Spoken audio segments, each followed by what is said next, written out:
Welcome home to USA Global TV and Radio, a place where dreams take flight, with authentic storytelling, diverse perspectives and meaningful conversations, where global stories unite and bridges are built beyond all borders. Discover world-class education, entertainment, hope and inspiration.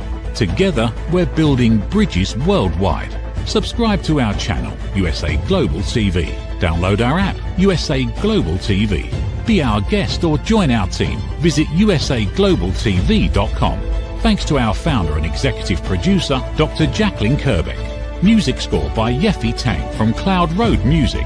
Voiceover artist Mike Porter. Creative direction by Paul Garcia. USA Global TV and Radio. Your home for global connection. All rights reserved. This video and its contents are the exclusive property of USA Global TV and Radio. Unauthorized use, duplication or redistribution in any form is strictly prohibited.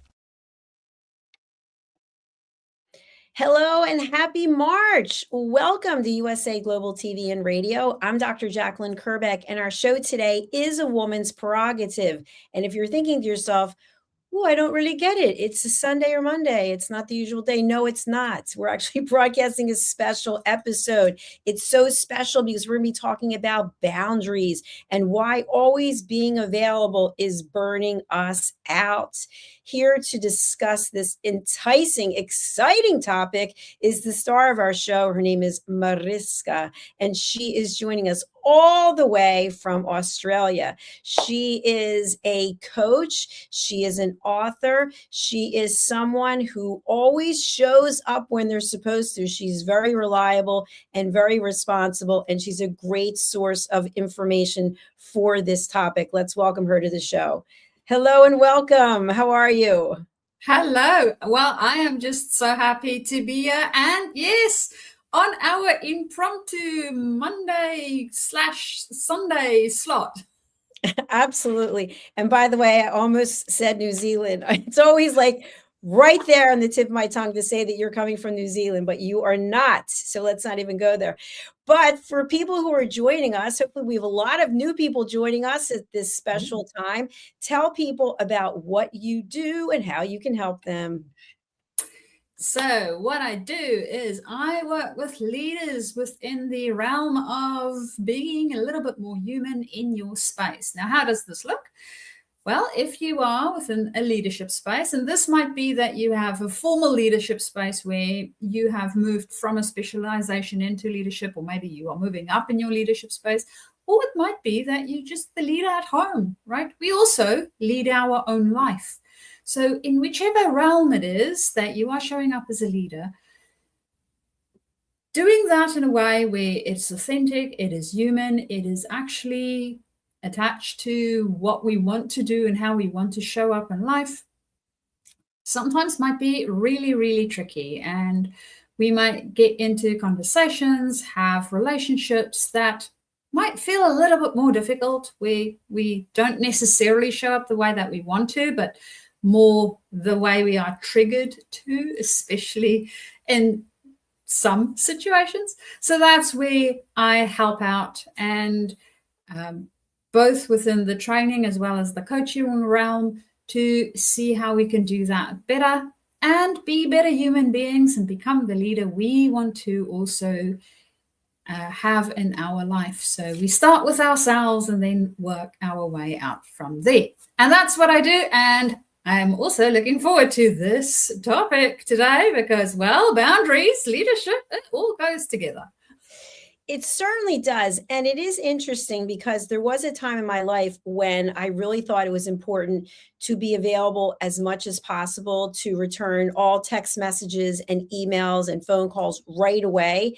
And someone pointed out to me, you don't actually think about what you're responding to because you're responding so quickly. And at the time, I kind of took it as but today it really makes a lot of sense. You need time to process and digest. But, and this is where I want us to start, many times we are afraid, we're coming from a position of fear that if we don't get back to someone, or if we don't say, yes, I'm available, I'll do it, that we'll potentially lose out. What are your thoughts on this FOMO, this fear of losing out? Well, My first thought is it is a fear. And whatever we do from a place of fear is not necessarily going to be helpful for us. Except if there's a burning building and you need to run out. Fear is not necessarily going to be helpful in creating a healthy sort of response to it. Fear is when we respond because it needs immediate action. And 99.999% of the time, when we are communicating with another human being, it doesn't necessarily need immediate reaction. We can take a step back. We can breathe. We can think for ourselves first and then react. And yet, when we go from a place of fear, that's not what we do. We just jump in, as you mentioned, Dr. Jacalyn, and it may or may not work out, and it may or may not be the best thing to respond with. I'm also not saying, because the flip side of this might also be true. So when you think about fear, we have the fight, flight, freeze, or fawn. So depending on how you typically respond to fear, it might be that you want to fight, so just jump in. Might be that you want to flee, so you avoid it altogether. Or it might be that we play dead, so we ghost somebody for a while. There might be different responses that we have towards whatever the thing is. And understanding that if we do this from a place of fear, it might not be necessarily helpful. So understanding this is the first step.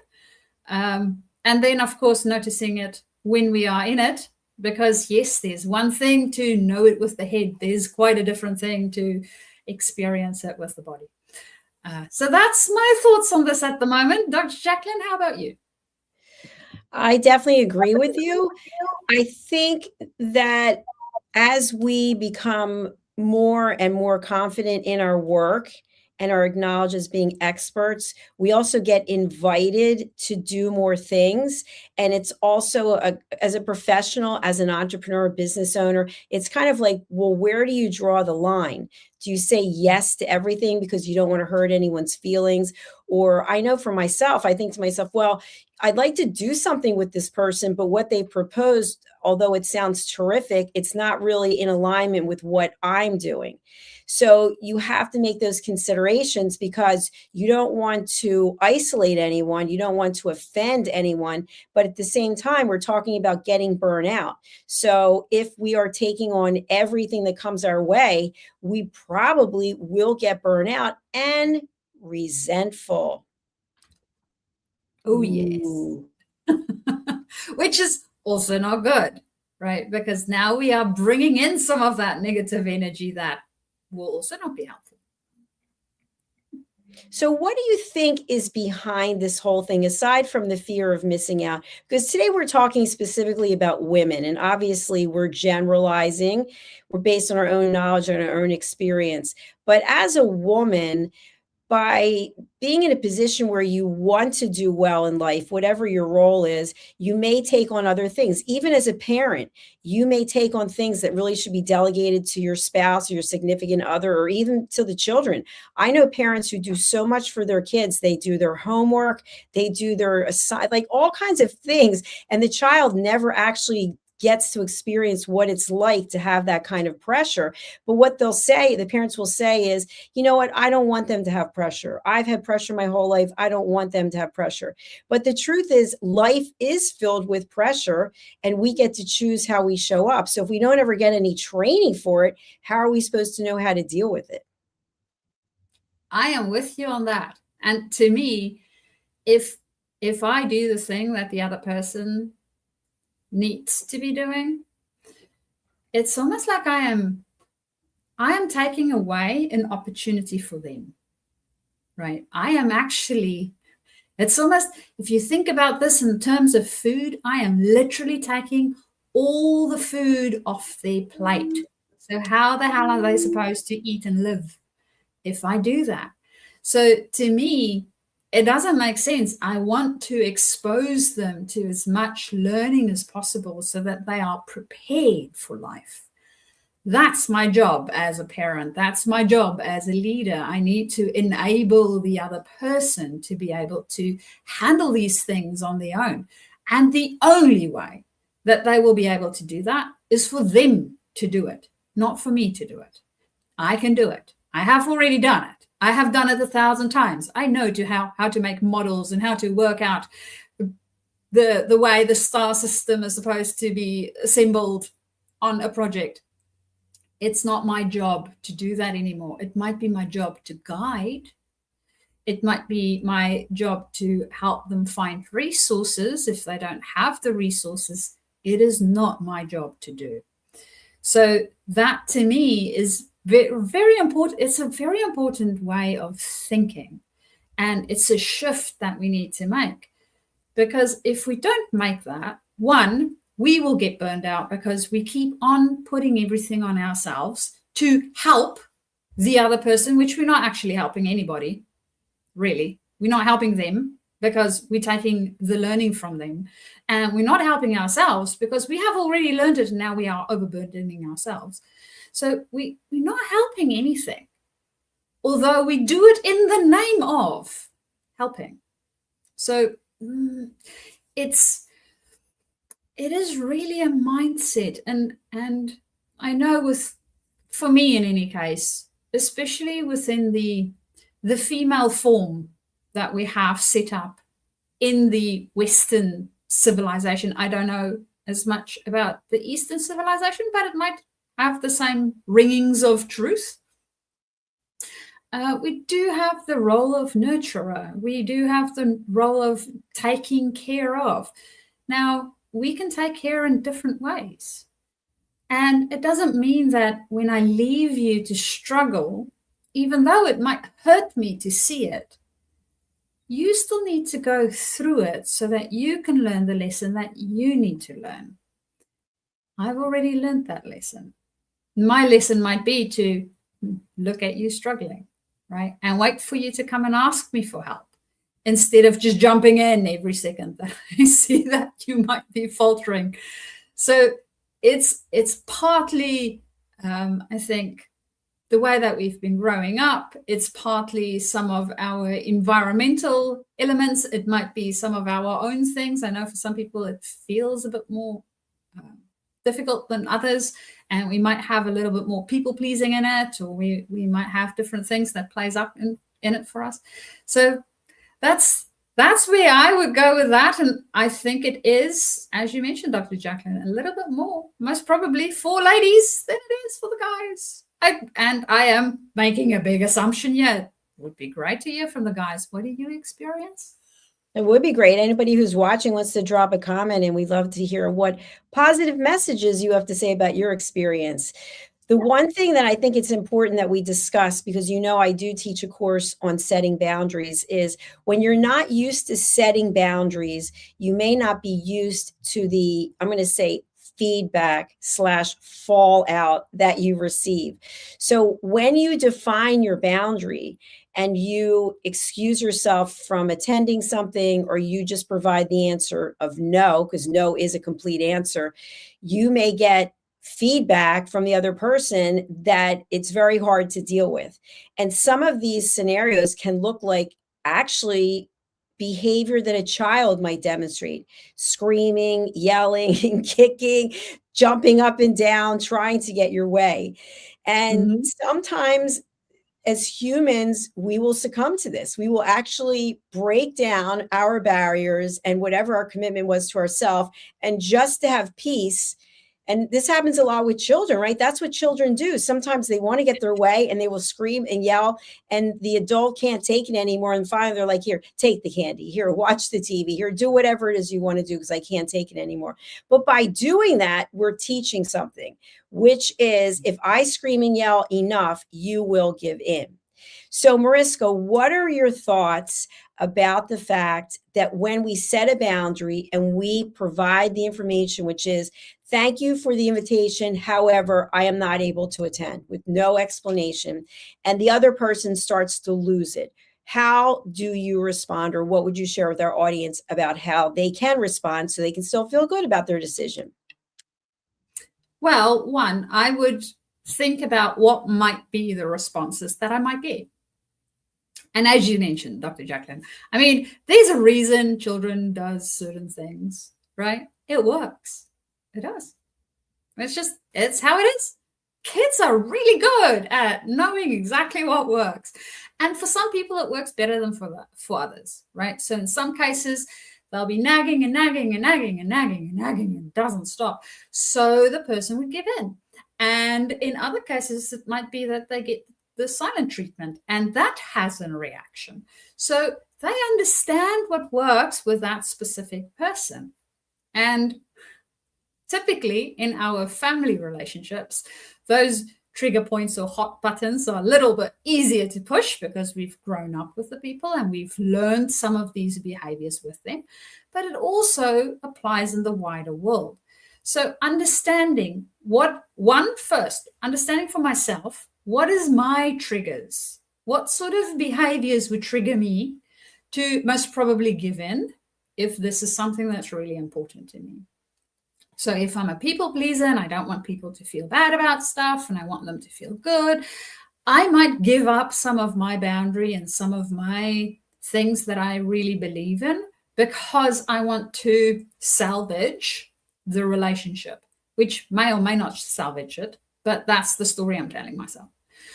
Or it might be that I have a different approach to it because I have learned something different. So first, understanding my own response. If this person's going to yell, what would I do? If this person is going to be pleading, what will I do? So understanding what I would respond, and then understanding what do I want to respond. So the response I might give, remember fear, might be from a place of fear, right? I don't want to lose their friendship. I don't want to lose respect. I don't want to lose whatever the thing is that we're fearing. So if I do not respond from fear, and I respond from a place that's whole and healthy within myself, the way that I want to respond, how might that look like?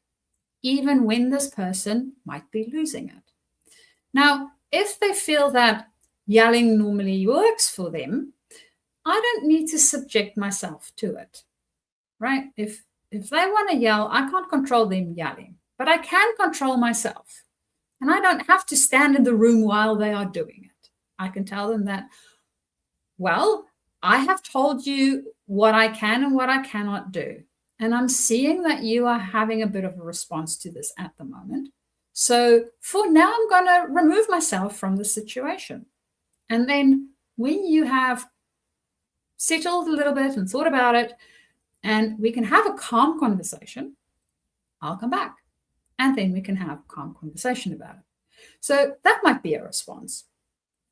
It might be something in between. There might be a variety of different things that we can do and say and respond to this person that is healthy instead of doing it from fear. And I know, Dr. Jacalyn, as you mentioned, you have a whole course on this. So what is it that you would tell people?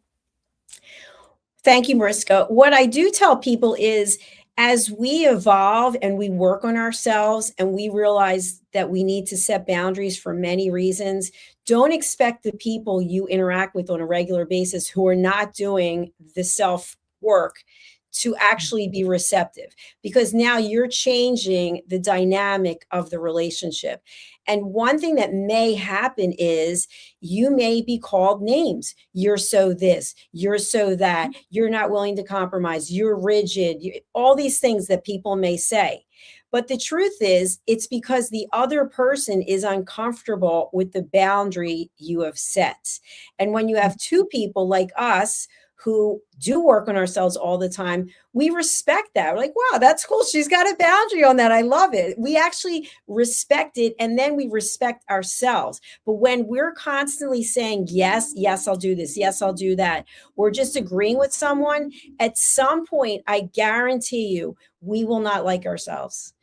We will not only be upset with the other person, we'll be more upset with ourselves because we agreed to do things that we didn't want to do. And we just said yes, just to shut the person up instead of establishing boundaries.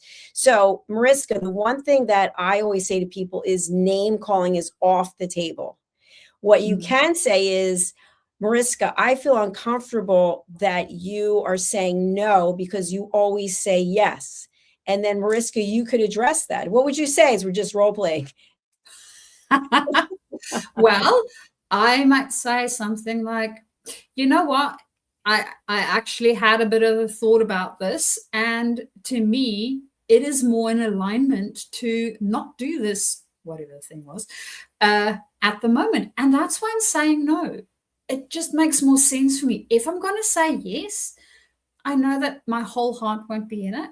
And I don't want to disappoint you. So I'd rather say no and know that we are good than say yes and I'm going to disappoint me and you. So absolutely. That might be my response to it. Thank you for that. So let's talk about something else. What about manipulation? When people use manipulation to try to coerce someone to do something, and they can do this in a lot of different ways. And I think of this as passive aggressive behavior. But what they do, because they've known the person for so long, that's what we're talking about, relationships where you know each other, and saying no or taking yourself out of the scenario is not something that you typically would do. So the person starts to try to manipulate you by going to what they know triggers you and causing that fear. Well, you know, if you don't do this, then blah, blah, blah. I might leave you. I might not talk to you again. I might not invite you. And then that whole thing starts. And so you have to look at it and analyze, okay, so this person is now basically threatening me, right? They're emotionally blackmailing me. Is this the kind of relationship that I want to be in? What are your thoughts about that? Well, I would ask myself that question. Is this the type of relationship that I want to be in? Because honestly, if you know what the buttons are, right? And hopefully I've done my work, so I know what my buttons are. And if I have somebody that wants to manipulate my buttons, well, that's a bit of a problem because they really just want their own way. They're not thinking about what I want. They're not thinking about what might be healthy for the relationship. And if you're gonna threaten me, I'm sorry, I have very severe reactions to threats. If you're gonna threaten me around, oh wow, this is the end of the relationship, or I might not invite you again, by all means, that is it then, because that's also your choice, right? You make your choice, I make my choice, and we all good. But do not let me. I'm not gonna fall for the whole, oh yeah, but this would be the worst thing ever. Like, yeah, okay, that's fine. It may or may not happen, and I'll be okay with it if it does happen, because it's still your choice. Evidently, then you don't also want to be in a relationship with me that has healthy boundaries. So it might be the time for us to part our ways. That's absolutely. One of the things I want to talk about in terms of setting boundaries, which I think that most people can relate to this if you have or ever have owned a telephone. So my father used to say, people call us at their convenience. And that doesn't mean that we have to answer the phone. And if you think about that, it's actually true. Like when it's convenient, you pick up the phone and you call someone. I know today I typically would text someone or WhatsApp someone before just calling out of the blue. But so someone calls you and you see their name on the phone, but you're in the middle of doing something. And so the understanding is, if you're close with someone, it's a family member, it's your significant other, is you pick up the phone. I call you, you pick up the phone. But in truth, you may not actually be totally present because you're in the middle of something. And so what I've seen happen, and it's happened with me in conversations, someone might say, are you listening? And the answer is no. Actually, I'm not listening because I'm in the middle of doing something. So what I will say to people is that when someone is calling you, they're calling at your convenience. And if you decide to pick up the phone, you need to share with them that you only answered the phone because you saw their name and you didn't want them to worry, or you didn't want to keep them waiting, but you're actually not available. If you don't say that, then now you have a problem because the person's like, well, why'd you answer the phone? I've heard this. Why would you pick up the phone if you're not actually available? So it's like a catch-22. So you have to figure out what is the boundary you're setting. But if you're available all the time, in other words, let's say right now you and I are on television and you pick up the phone and take a phone call. I'm going to be like, what is she doing? I'll be like, that's kind of disrespectful to me. Why is she taking a phone call? Just like vice versa. But people never think about that. And then I want to share one more thing and have you weigh in on this. Another thing is it's like reading body language. I've seen this where someone comes up and they're behind someone and they start talking to the back of their head. Hello, blah, blah, blah, blah, blah, blah. And the person's doing something. Maybe they're on a Zoom call, they're typing, they're reading a book. And the person behind them is like, why aren't you listening to me?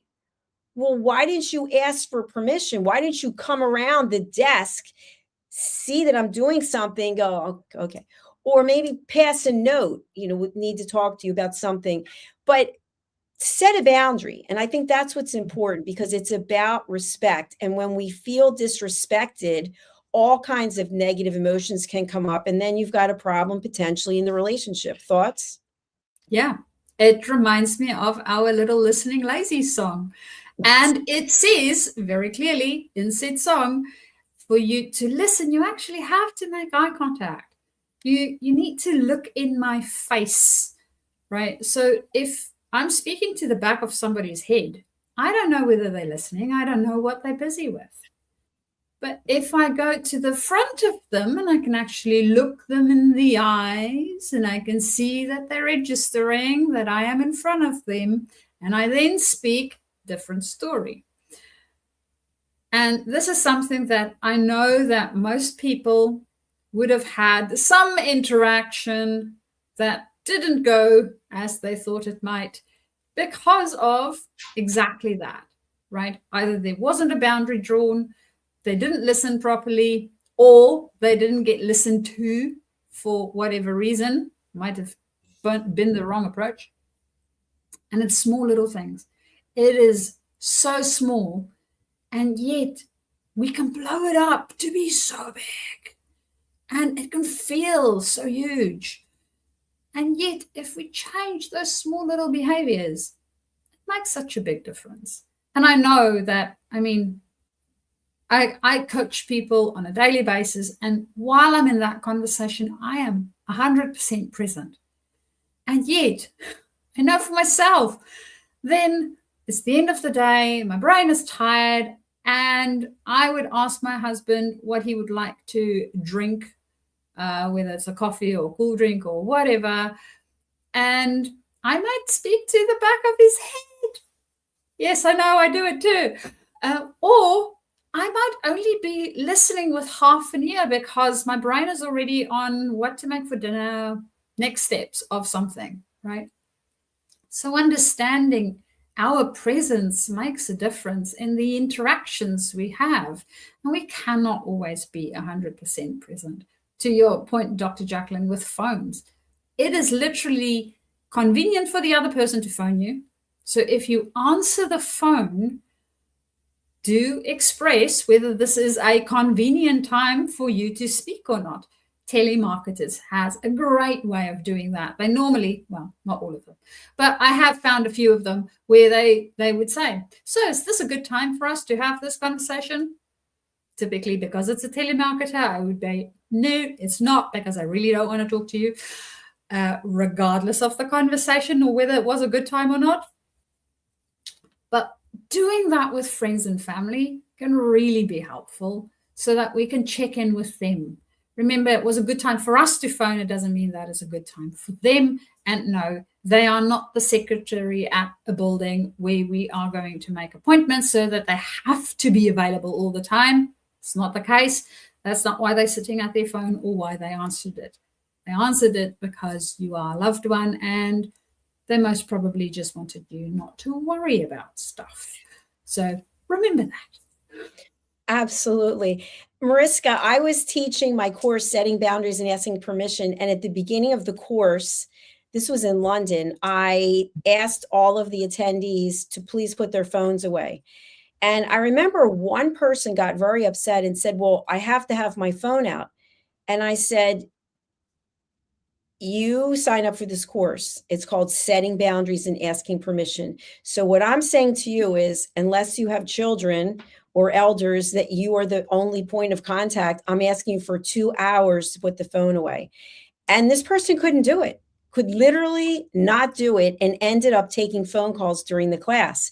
And so as the presenter, I felt very disrespected, but I didn't take it personally because I thought, well, you traveled all the way to this country because the person wasn't from there, and you paid for this course and you were actually not paying attention. But what I want our viewers to take away from this, because I think this is the most important thing, is when you're setting a boundary, it's not to be disrespectful, it's to be respectful. Because when someone wants to share something with you, they want to know that you're actually paying attention and listening. And when we don't do that, the other person knows it. Are you still there? Are you listening? What is that noise? Are you doing something else? We know when we're not being listened to. So that doesn't feel too good. So to me, it makes more sense to say, Mariska, I have something to share with you. It's going to take about 10 minutes. Would this be a good time? So if someone contacted you right now from the other room, Mariska, I need to talk to you. Is this a good time? You're on a television show. I don't think so. The same thing with me, because how could you possibly listen to someone else while you're doing what you're doing? And I think that that's where people take it very personally. They feel like, oh, I don't matter. But actually, you do matter, because the person's saying, listen, I know you have something important to share. I can't listen right now. So it's important to tell them when you can listen. When will you be available? What do you think, Mariska? I think that is in all circumstances. I mean, this is a no, and this is when I might be able to comply to said request, or not at all, if that's the case, right? So in the case of the telemarketer, sorry, this is not a good time, and I really don't want to speak to you at all. In the case of friends or family, this might not be a good time, but I can talk to you after 5, right? Then my day is done and I can speak then. If it is an emergency, I might be able to do it like for 5 minutes or in an hour, whatever the case might be. But giving them a time frame, giving them an idea of when would be a good time, so that they can phone you back, so that they can move their own expectations. Boundary setting is also about expectation setting, and expectation setting from our side and from their side, so that we both understand what the expectations might be, and we can work around that. It is an alliance. It is a relationship. There's a reason it's called a relationship. We are both contributing to it, not just from one side or the other side. We both need to be contributing to the same thing. So they have their own boundaries and we have our own boundaries. And the clearer we can be with them, the easier it is for somebody to actually comply and help to do the thing that we need to do and to set both of us up for success. But if we don't have it, we sort of tiptoeing around things, and we might be stepping on each other's toes and then get upset with each other. And it was just unnecessary to start off with, because we didn't set boundaries, we didn't set expectations, and we didn't know how to deal with them either.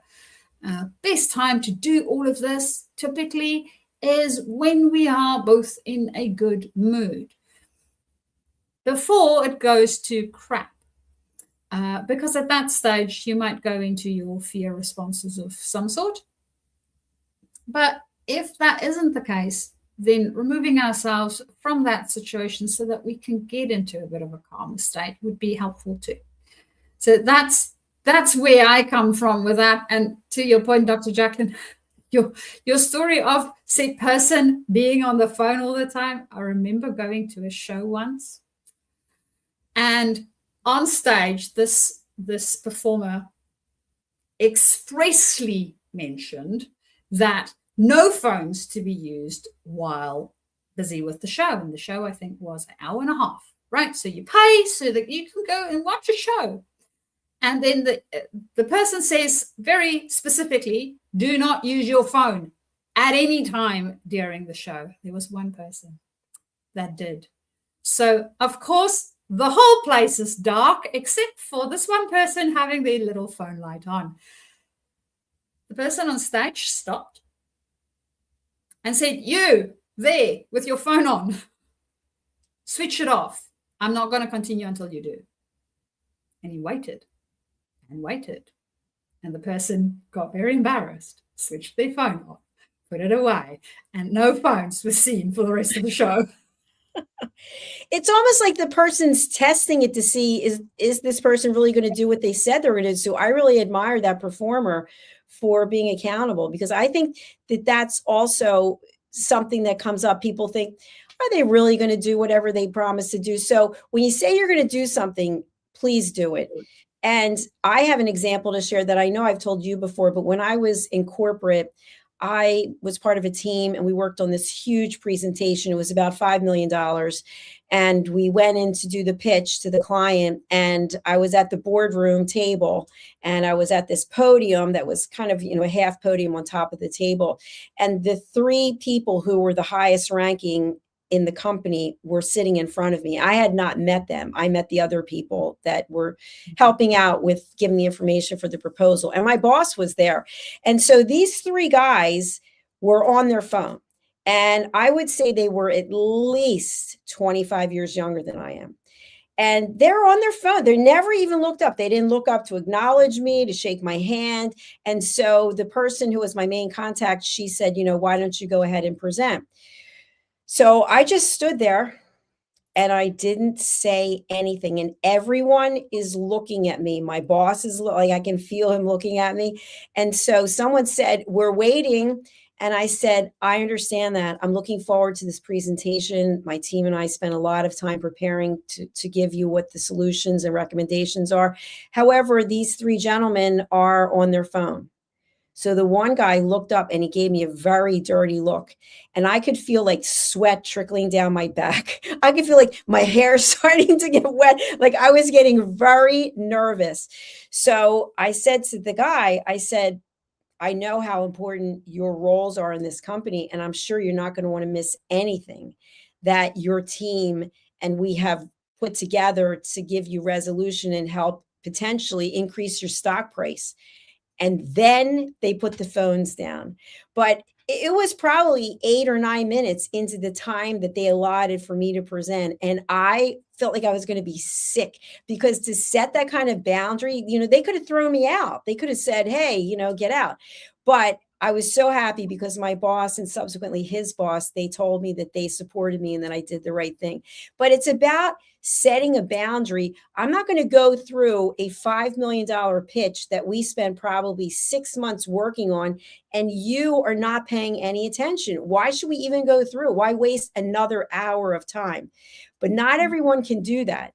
And I'm glad that I did do it, because especially in business, if someone is not paying attention to you, if you're at a business meeting and the person's on the phone, you're not getting that deal. That relationship isn't solid. There's absolutely no mutual respect there. So when it happens, be aware of it. Now, Mariska, if this does happen, are you advocating doing what I did? Maybe you have some other scenarios. Maybe somebody would just walk out and say, I'll come back at a different time. Or maybe just start with the presentation, knowing that the person who owns the budget has the ability to say yes, is sitting right in front of you and not listening.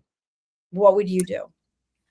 I would go your approach, and noticing that it will be uncomfortable, right?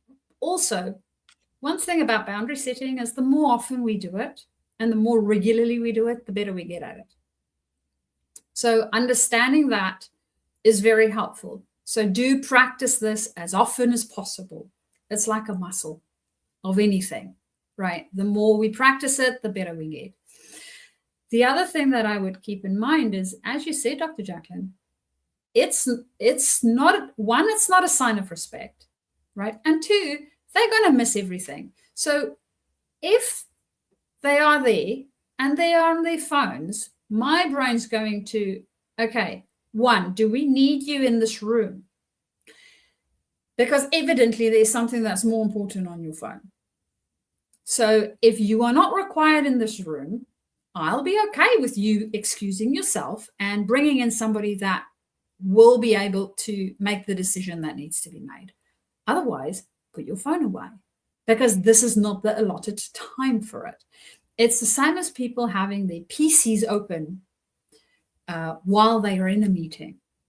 Like, oh yeah, I'm just taking notes. That might be true, and that might not be true. I also know that your PC has a variety of other things on it, right? So it might not be the best place to do it. And I know, especially these days, we are so intertwined with technology. We forget how to be human with each other. And when we have a PC up in a boardroom, right, it's literally a barrier between us, except for the fact that the table is a barrier between us and the other person. The PC is a barrier between us and the other person. Your phone, even just laying on the table, whether it's face up or face down, I do not care, is a barrier, because psychologically it's telling me that it is more important than me and this conversation right now. So remember what signals you are sending when you are sending them, because we are doing it all the time. And I cannot expect somebody to give me their undivided attention for anything if I don't do the same thing, right? It's just common courtesy. And it is the social agreed norm for us as human beings. We know, as Dr. Jacalyn, you mentioned it early on, we know when somebody's paying attention, when they're not. We know when we have all of that attention directed at us and when it's not, regardless whether they're on their phones or not. I mean, when they're on their phones, they're just making it blatant. It's like, I don't respect this conversation. I don't respect you. And technically, I don't even respect myself, because I cannot say that I'm going to set a boundary and not be in this room. So that's my thoughts on it. Spot on. Cheerio. Very good. I agree with that. And something that you mentioned, I just want to look at a little bit further, is I will have people say, do you mind if I take some notes? I don't mind if you take notes. Thank you for asking. But what I do know is when you are putting pen to paper or fingers to keyboard, you are no longer listening. And what ends up happening is, I'm sorry, I missed what was the last sentence that you said? Because you were writing. And then people will say, well, I can't remember everything. Well, here's the thing. Most of what we say, there's certain bullet points that you can pull out of it, right? There's a lot of filler that we say, a lot of things that are, examples, whatever it might be. So by paying full attention and listening without taking notes, you will pick up some things. And in the moment, you may be able to understand something more fully than reading notes later. Oh, what was this word? I don't even know what the word was. So you're missing out on a lot of it. And most things are recorded, so that you could ask for the recording later. So what I really share with my clients is, don't take notes. Just listen. Now, can you take some screenshots? Maybe if there's a presentation, ask first, is it okay if I take screenshots? Take the screenshots, and then later you can refer to it. But if you're spending a lot of your time writing or typing, you are definitely going to miss something. That is true. Dr. Jacalyn, I have a question. So yes. When you have, and I know for some, we don't always have the same way that our brains work. And I know for some people, especially when they have ADHD and types of brain activity where it might be a little bit more active than other people, it is helpful for them to have something that can help them center themselves. So in those cases, what would be a more effective way for them to do that? That's a great question. And I think I've known people who have things like this, like restless legs, for example, or they can't keep their hands still, and then they're fidgeting. So there are some things that you can use even in your hands for fidgeting, because it does take your attention away from whatever it is. But it can also be a case where you train your mind. Okay, this session is going to be 45 minutes. So I'm going to think of my brain as a storage bin. And I always love this. There was a visual that someone shared a long time ago between the male brain and the female brain. And the male brain has a bunch of boxes in it, like a sock drawer, and you put little things into different compartments. Whereas the female brain had all these wires going, it was constantly thinking and going and going. And so what I would suggest is that you just train your brain to be on for this particular period of time, so that no other thoughts. And by the way, it takes work. It is not something that all of us can do. But I think if you can learn how to meditate, and I've heard a lot of people say, I can't meditate. We can all meditate. Okay. We're meditating when we're deep in thought. Even if we're going for a walk and we're not on our phone or we're not listening to music, we can be in a state of meditation. But I think when you train your brain to keep all the noise out for a certain amount of time, and if a thought does come up, you acknowledge it, but then you let it go so that you can be back and be present. Now, something else is when you're taking, let's say you're involved in some kind of educational program, and it might even be at work, and you don't understand what they're talking about. You have literally no clue. So you completely and totally just check out. You're like zoned, you're like there, but you're totally not there. Have you ever had that happen? Unfortunately, yes, especially when it is interesting but dry content. Dry. Like for me, it was chemistry when I was in high school. I just was bored with it. I mean, I get the importance of it and I have a lot of respect for people. But my point is, when it's something that you're not actually interested in, you may have to do existing work so that your brain actually picks up some of the concepts. So to me, when there's a subject that I don't fully understand, I will just start researching it. And eventually certain things are going to start to click. But it might be the way that it's being presented. It might be presented at a very high level. And so I know when I was growing up, I'll be 63 this month. Whoo! When I was growing up, the philosophy was the longer that a sentence was, the better. The more words, the longer the words. And then I know I've shared this, but I was in corporate and my boss was much younger than me. And he's like, everything that you write has to fit into a Twitter feed. I'm like, what is Twitter? So I think it was 122 characters. So I had to completely retrain my brain from thinking that long words, big words, long sentences, that was what was one. And now it's like quick and easy. Just, in fact, I was watching a reality TV show recently and they kept using the word sus. I'm like, what is sus? It stands for suspect. It sounds suspect, but they can't even say the whole word. It's just sus. So for someone like me, I'd have to have some kind of tool to figure out what people were even saying. So I think the point is that we can train our brain to receive information if there's room to receive. And if we're open to receiving, if we go into something saying, I'm not going to learn anything here. I already know everything there is to learn. Are you going to be learning? Probably not. And people say that to me all the time when it comes to listening. People say, I don't need to listen. I have a PhD. I have this. And I'm thinking, you really need to listen, because they're not listening. They just keep talking. But sometimes you can't get people to change. They're not open. They lose that childlike wonder. That is true. So with the leaders that I work with, I know typically they think they listen really well. So we go through a bit of an exercise to rate the way that we think we listen. And then we have another exercise where we actually need to practice it and then rate ourselves again. Now, in all the cases that I have had so far, nobody's score at the beginning and the second time was the same. Regardless of what the score was, it was always lower. We think we listen. But when we really go into, and I'm not even talking about coach-like listening, I am just talking about active listening, right? We think we listen, but if we really go and we practice decent listening, keeping our mouth shut is part of listening. You do not speak.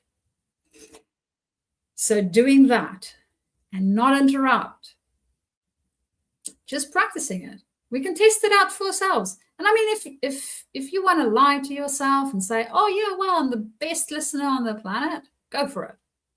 You are only lying to yourself, right? Everybody else around you know the truth. They know how well we listen because they are on the receiving end of this. So if you want to know whether you're really listening, either test it out for yourself. And if you are afraid that you're going to lie to yourself, ask somebody that knows you really well and that's not afraid to tell you the truth. Because yes, I can ask somebody I know really well, but they might want to placate me, or they might want to not hurt my feelings. So they'll say, oh no, you're the best listener on the planet, don't worry about it, which may or may not be true, right? So different relationships, different environments makes a big difference on how we are listening. And no, even from me being a coach, I know that I don't always listen as well as I can. And that's just active listening. That's not even including all the other types of listening that I'm supposed to be doing. So we can always work on that. So I don't know about you, Dr. Jacalyn, but if people that has a profession in listening struggle with it, I don't know about the rest of the population. Very true. True. Good points. You know, we've had a number of comments today, and I always appreciate it. We don't always have time to go through it, but I want to bring this one up from at John-DI7MU. Thank you for the question. What if what the speaker is stating is falsehoods? This is a great question. So someone's talking to you and you suspect or even know that they're lying to you. Okay. I have seen this happen many times. And what one person is saying sounds suspicious. It sounds like they may be exaggerating or lying. Now, there's a few ways that you can react to this.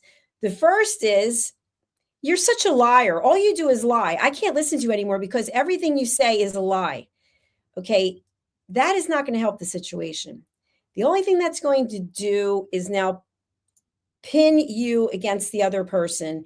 And now the person's back is against the wall, right? Now they have to defend themselves. And so now they're going to defend themselves, but you don't believe them anyway. So that's going to go nowhere. So another scenario, and then I'm going to go over to you, is you could repeat what they said. You know, Mariska, I heard you say this. That's an interesting point because I did some research, or my understanding, or based on my experience, it's actually this. Now, that's also going to get into a debate. So some people like to debate. If you like to debate and you've got time, you say to yourself, you know what, I got about an hour right now. I don't mind debating this, but then you have to be able to back it up. And then the third scenario is you do not engage. You register in your minds, you know what, this person is giving information to me on a regular basis, and I don't think it's true. You choose not to engage, and instead you protect your energy and you limit your time that you interact with this person. There are my three scenarios. What are your thoughts on them? I enjoy both. Well, all three of the scenarios. I'm not too sure about scenario one. Sounds like potentially you might put it this way.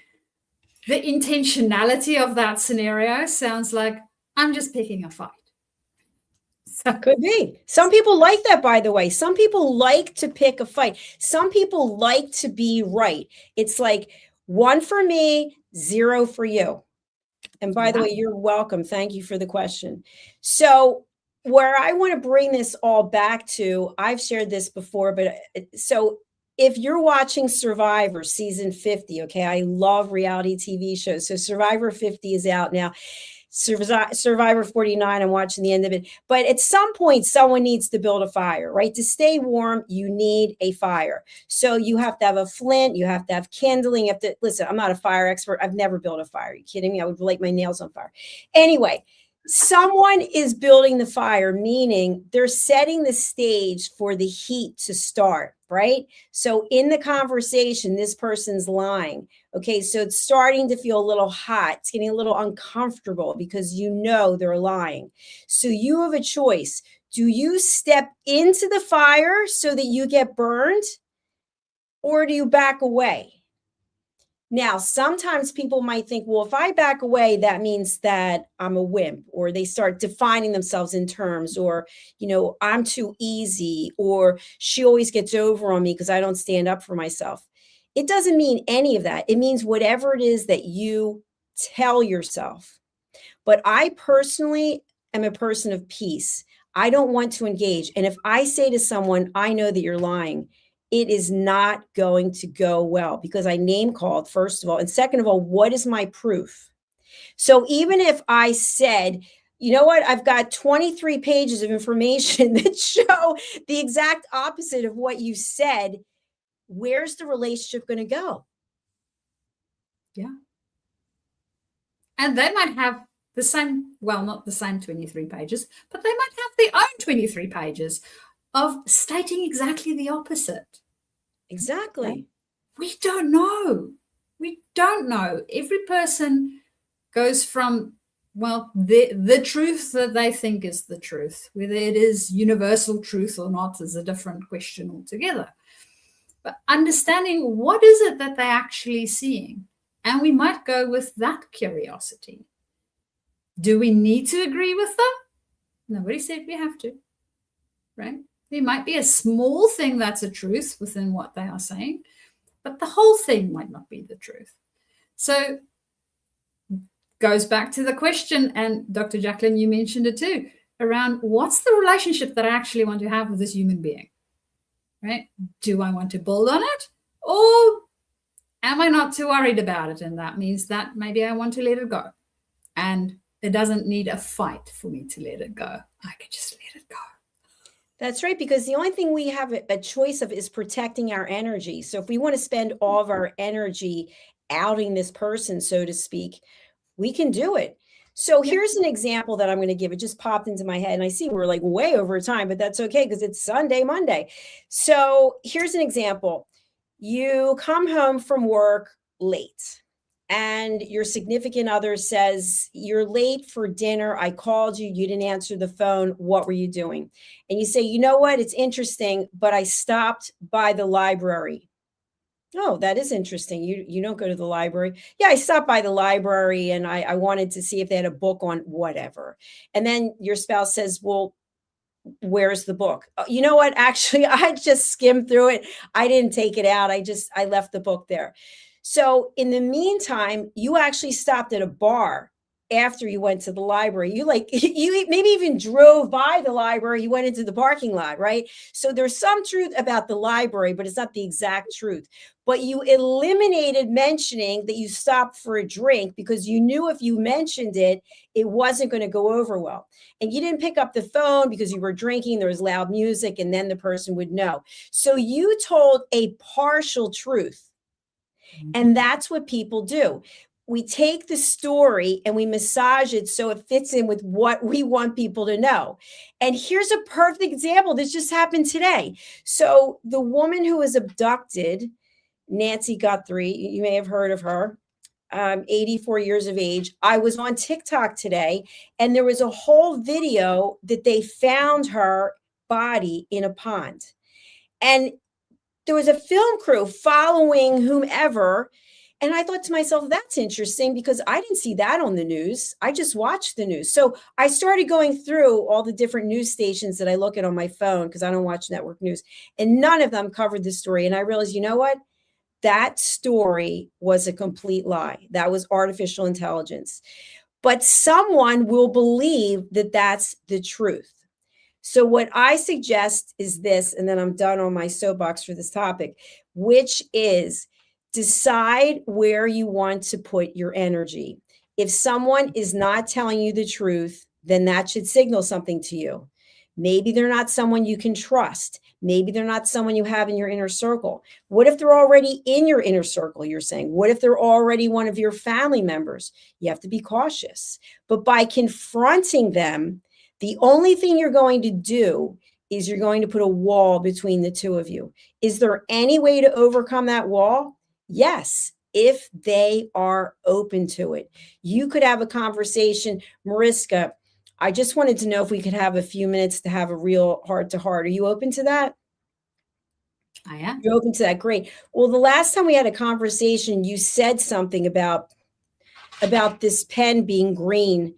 And I actually had a question about it because when I look at it, it looks yellow to me because of the green screen. You can't see it. It looks yellow to me. What was your perception? How do you see it as green? Can you share more about that? So get the person to open up about their perspective of it. And then they'll give you why they think it is the way that it is. And so now at least you have more information. You don't have to dismiss them as an outright liar. You can see that they have a different perspective. And many times this is the case with politics, right? Like with what's going on in the world today, we don't have all the facts. We only know what it is we read or we see, or from people that, God forbid, they know who live in these places, who are on the ground giving witness feedback based on what they see, which may not even be the whole picture. So when it comes to life experiences, we don't really know. So all we can do is be curious and ask questions and listen to our intuition. Does that feel right in my body or something off? And if it feels off, we don't have to knock the person over the head and call them names. We can just choose to disengage. Yeah. And it's a great way for us to be in touch with ourselves, right? If there is something that feels off, what about it feels off? And remember, we are all human. It might be that the person is scared that they lose our affection. And because they are scared that they lose our affection, or they might get in trouble, or whatever the repercussions or the risk is, and why they are doing what they are doing, right? There's a reason behind it. It may or may not be a conscious reason. Sometimes we do a lot of things that's subconscious. Our subconscious brain might be in charge of a certain type of behavior or a certain way that we react about things. You might have discovered as a young child that works really well. So we continue to lie our way out of things because it's worked before, right? We have all sorts of reasons why we would do it. But if we don't speak to the other person and try to understand what that might be, especially, I'm not saying do this with every single Tom, Dick, and Harry, because as Dr. Jacalyn mentioned, you don't want to put your energy into it all of the time. But if it's a relationship that's important to you, then it is worthwhile understanding how the other person thinks and understanding for ourselves how we think, why we would, in certain situations, maybe not tell the full truth and nothing but the truth. Because in all situations, we have had some of that. Maybe we had partial information, might be that that's what we believed at that stage might be true. Somebody else might not have. There's a wide variety of reasons why it might have happened. So the big thing is, it's a perception. It is how I see the world versus how the next person sees the world and the next person sees the world. And I can promise you, if we have 1 million people in the same spot and we ask them exactly the same question, they will give us 1 million different answers as to how they see it, because we all see it different. We all have a different background. We all have different reference points. Even when we have grown up in the same family, in the same place, with the same parents. I have a different one to my sister because my sister is my sister and I am her sister. So her perception of things and my perception of things won't be the same. Thank goodness. So understand that and then evaluate what is the energy that you want to put into whatever this person is saying that you may or may not be agreeing with. And as Dr. Jacalyn mentioned, where the library might have been part of the story, or maybe not as big a part of the story, because the person wanted to not get in trouble, knowing full well that they will get in trouble if they do what they're going to do. So instead of getting in trouble now, they're lying, which means they will most probably get in trouble later. And by the way, just to that story that I told, there's also the point that if you're in a relationship where you feel like you have to lie, what does that say? So in other words, if you did stop at the bar and you chose not to pick up your phone and you come home and you have to lie about it, what does that say about your relationship? There's no judgment that I have about that. But if you are in a relationship that you have to consistently lie because you know the other person isn't happy with what you're doing, maybe it's time to reevaluate that relationship, because by lying, you're disrespecting not only the other person and your relationship, but you're also disrespecting yourself. And that disrespect over time will literally eat away at you. We have another comment, which we're going to put up from Roxanne Kailino. I hope I said that right. It sounds like Chalino. No, that would be CIAO. Okay, sorry, Roxanne. Thank you for the comment. Sometimes they lie and never tell the truth because they like being bad. You know what? That's very true too. And some people like bad boys or bad girls, for example, right? So we're not here to judge, but some people, it is part of their nature. The way that they grew up, maybe they were lied to.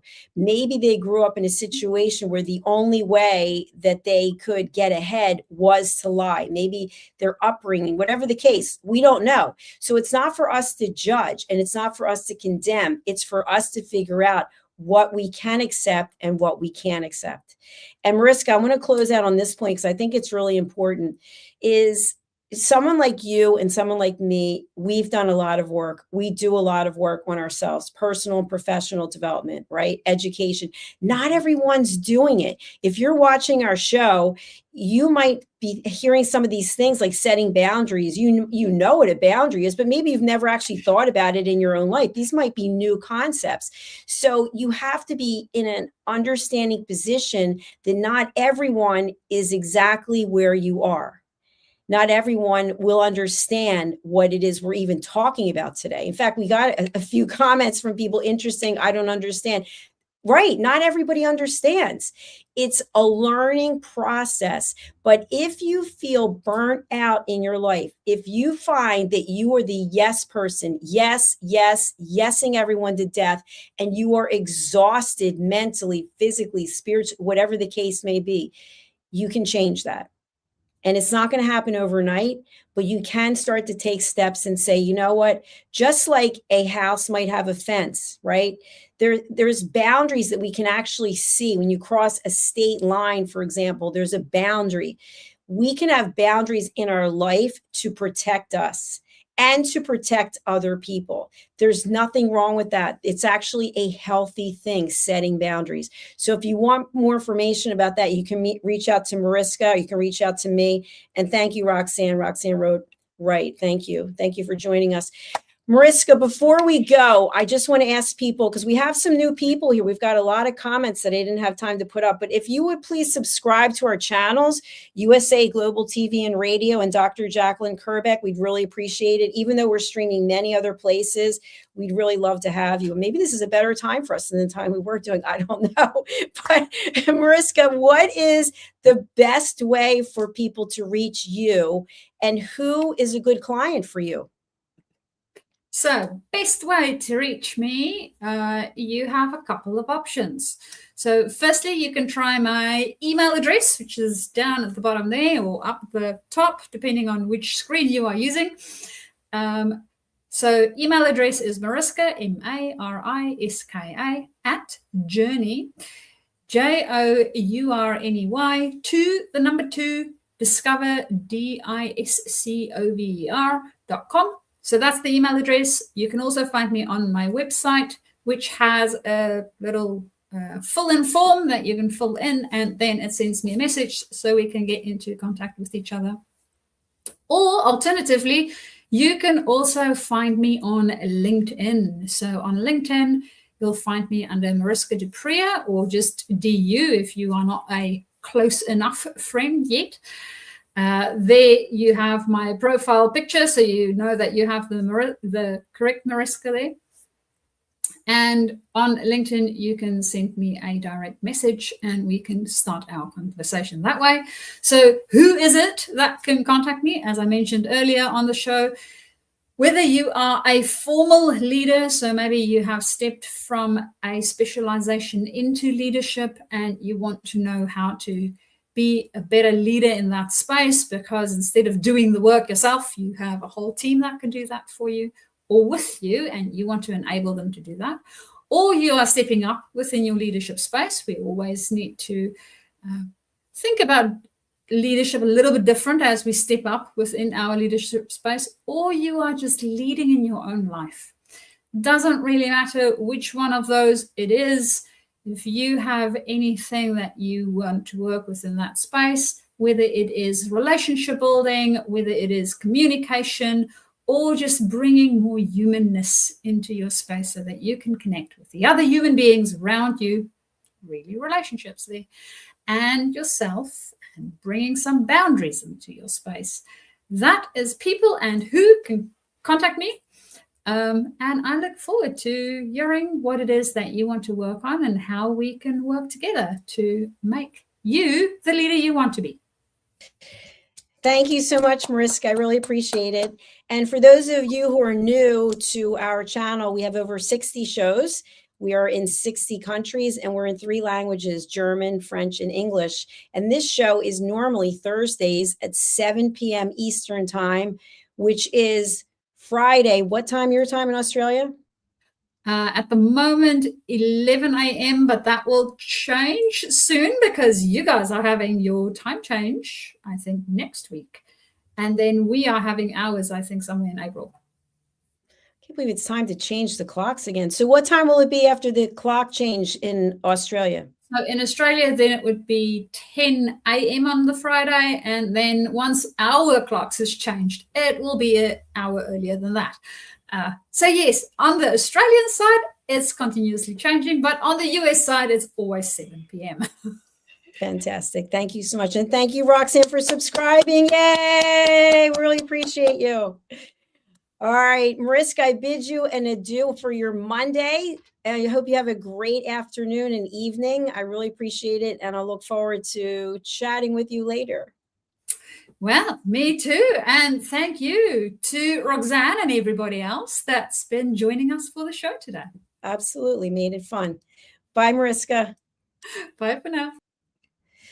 Well, thank you again. That wraps up this special episode of A Woman's Prerogative. And so if you'd like to get in touch with me, you can contact me on my LinkedIn, which I'm going to be bringing up right now. And here I am. I'm known as the Listening Mentor. So there's all of my information there. And if you'd like to know more about our network, you can go to our website, which is usaglobaltv.com. And if you're interested in joining us as a guest, you can learn more information about what we do, but you can go over to book your session and you can come down here and you can follow this. You can have 3 free interviews in the course of a year. And then if you're interested in more than 3, because we have a lot of publicists who send us people, if you're interested in joining our team, and if you're interested in us helping promote your work, you can find out everything you need to find out there. So I'll just put this into the comments, and you will have that if you want to get in touch. So other than that, I'm going to say goodbye for now. I will be back with one of my programs right after this. And what it's called is What They Didn't Teach You in School. There's still time. All right. Thank you again for being here. I really do appreciate it. Please do subscribe. Here are our channels. Once again, USA Global TV and Radio and Dr. Jacalyn Kerbeck. Now we're going over to our sponsors, and we're going to start off with, if you or anyone you know is suffering from dementia or Alzheimer's. My mother passed away. She had dementia. I took care of her for over 3 years. It's a tough journey, but there is help. So let's take a listen to Tracy Cram-Perkins and the book that she has, Dementia Home Care Before, During, and After. And we actually have a TV show by the same name. So this is a great resource for anybody who's going through that. USA Global TV and Radio proudly presents Tracy Cram-Perkins, a dementia caregiving survivor teaching how to balance care with peace of mind. #1 resource for dementia caregivers. It's the book Dementia Home Care: How to Prepare Before, During, and After. Over 17,000 copies sold of this must-have guide.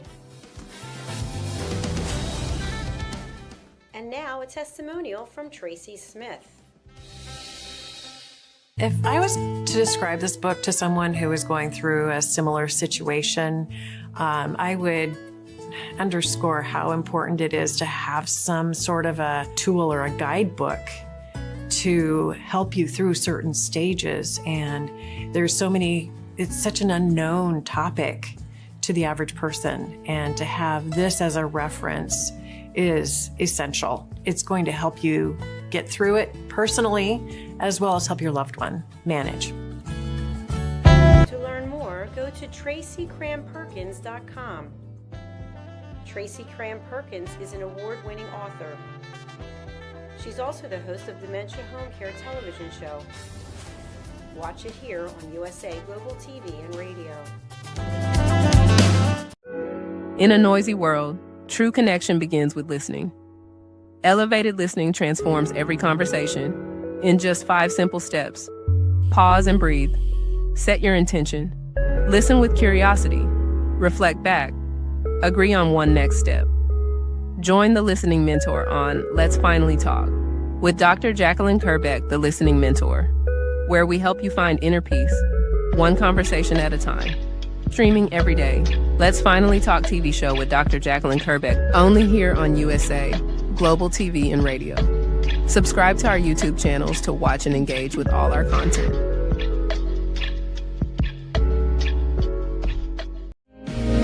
Listen, babe, now, listen, babe, now. Listen, babe, now, listen, babe, now.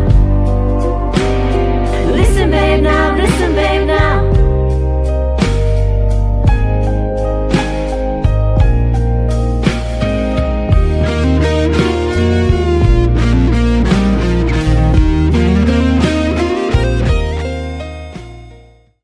Thank you, viewers and listeners of USA Global TV and Radio, for joining us today. We're honoured to have your time and attention as part of our global community. At USA Global TV and Radio, we believe in the power of authentic conversations, meaningful connections, and creating a world of possibilities together. Want to be part of something bigger? Join our team of elevated listeners at usaglobaltv.com, a space where your voice matters and your ability to listen transforms relationships. Stay connected with us across all our platforms for thought-provoking discussions, expert insights, and empowering stories.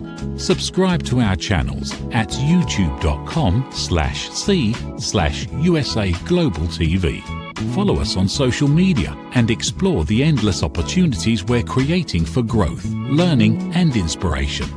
Together, we're not just broadcasting, we're building bridges and changing lives one conversation at a time. For inquiries, contact us at info@usaglobaltv.com. Produced by Executive Producer and Director Dr. Jacalyn Kerbeck. Voiceover by Mike Porter. Creative direction by Paul Garcia. All rights reserved. Visit usaglobaltv.com to view our full terms and conditions.